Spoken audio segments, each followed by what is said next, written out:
સુરભીના આંગણે આજે range IG Ashok Kumar Yadav પધાર્યા છે। આપણે અશોક કુમાર યાદવ સાહેબ સાથે વાત કરીશું। શું કહેશે સર, આજે અબ તક સુરભી પરિવારના મહેમાન થયા છો, શું કહેશે?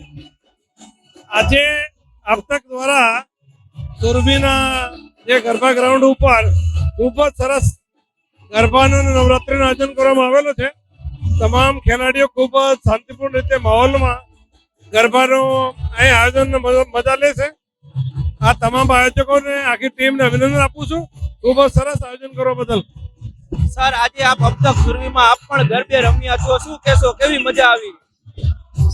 આ ગુજરાતનું સ્પેશિયલ ધરોહર છે, સંસ્કૃતિ છે, જેમાં એવા મોટા ગ્રાઉન્ડ ઉપર તમામ લોકો એન્જોય કરી શકે છે અને એ પણ મહિલાઓ, બાળકો, વૃદ્ધો, તમામ કેટેગરી લોકો શાંતિપૂર્ણ રીતે સરસ માહોલમાં ગરબા એન્જોય કરી શકે છે।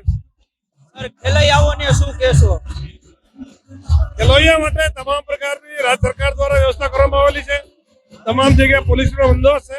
તમામ લોકો શાંતિપૂર્ણ રીતે એન્જોય કરી શકે છે અને કોઈ પણ પ્રકારનો કોઈ વિવાદ હોય, કોઈ પણ પ્રકારની અફવા હોય તો તાત્કાલિક પોલીસને જાણ કરવું જોઈએ।